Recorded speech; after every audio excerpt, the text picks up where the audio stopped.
Bismillahirrahmanirrahim. Assalamualaikum warahmatullahi wabarakatuh.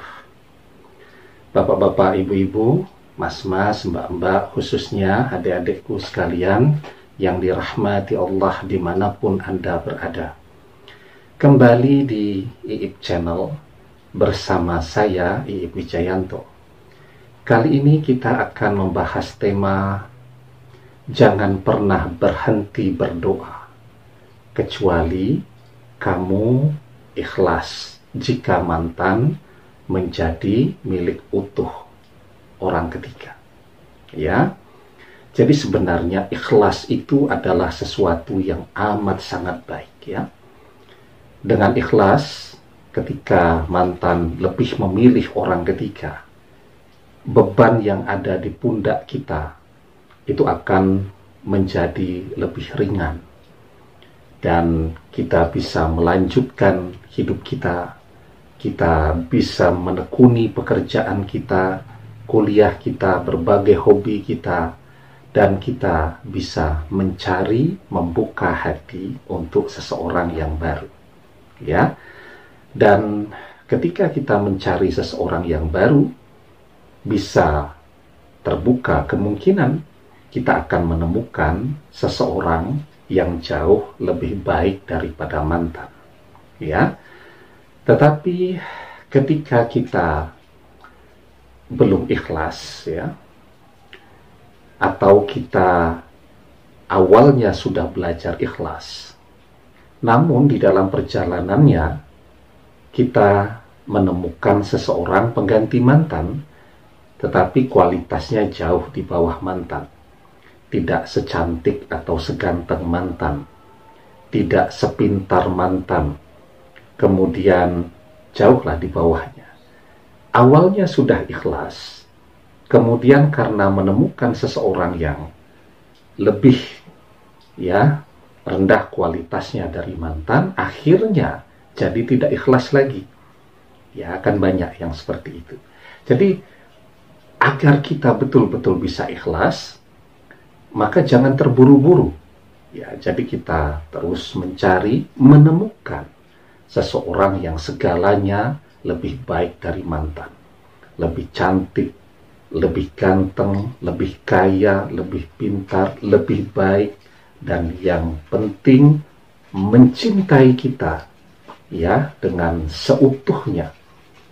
Maka kalau kita menemukan seseorang yang jauh lebih hebat daripada mantan, itu ikhlas di hati kita, itu bisa berlanjut. Nah, karena itu memang ikhlas itu bukan sesuatu yang mudah juga.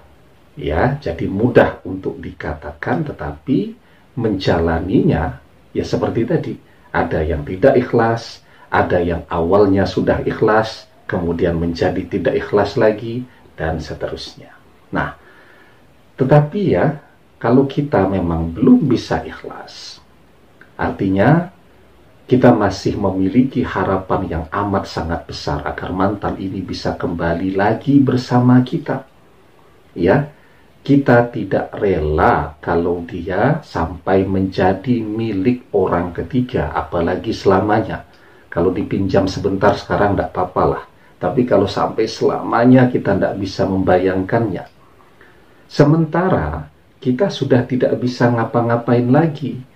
Menemui mantan sudah tidak bisa, berkomunikasi dengan telepon juga tidak bisa, kirim email juga tidak bisa, ya. Apalagi datang ke rumahnya, dia sudah pindah kemana kita juga tidak tahu.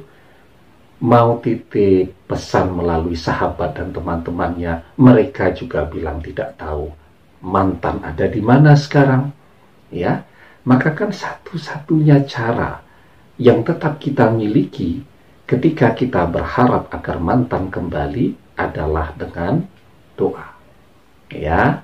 Nah, sesungguhnya kalau kita berhenti berdoa, mantan kelihatannya sekarang sudah seperti melupakan kita. Dan ketika kita berhenti berdoa, ya, mantan betul-betul akan melupakan kita. Sekarang hanya seperti apa yang kita lihat saja, dia melupakan kita. Tetapi saat kita memanjatkan doa kepada Allah, kita menyebut nama mantan di dalam doa-doa kita, pada saat itu hatinya tersentuh, pikirannya tersentuh, ingat dia kepada kita. Ya, yang belum membuat dia kembali kepada kita karena kita masih terlalu sebentar di dalam berdoa tadi. Saya sudah berdoa selama 3 tahun Ustadz, tapi kok dia belum kembali.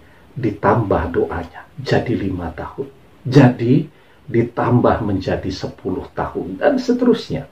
Ya, karena memang hanya dengan cara berdoa itulah harapan dan peluang mantan untuk kembali kepada kita selalu terbuka. Ya, nah, sebelum kita bahas lagi lebih jauh, jangan lupa yang belum subscribe untuk memencet tombol subscribe dan menyalakan lonceng notifikasi agar Anda selalu mendapatkan pemberitahuan video-video terbaru dari channel kesayangan kita ini.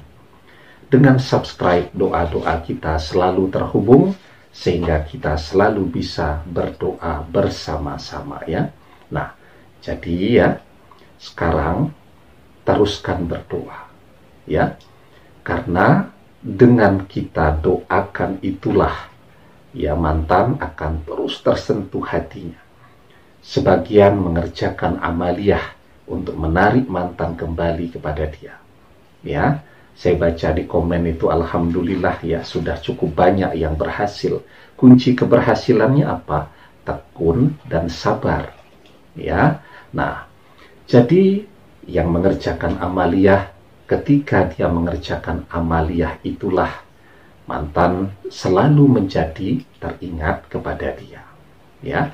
Jadi kalau kita belum ikhlas, belum rela mantan menjadi milik orang ketiga seutuhnya, kuncinya jangan pernah berhenti berdoa. Terus berdoa. Ya.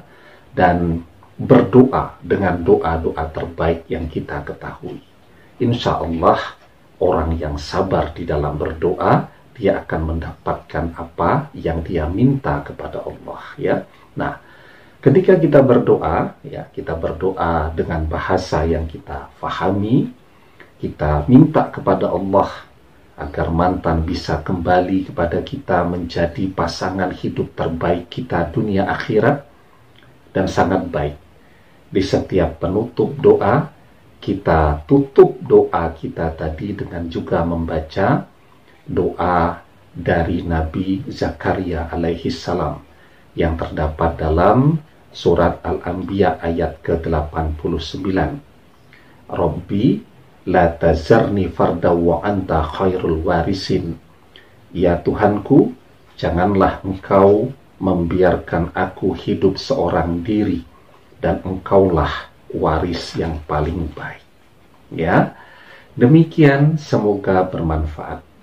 Wallahu a'lam bissawab, billahi taufiq wal hidayah. Assalamualaikum warahmatullahi wabarakatuh.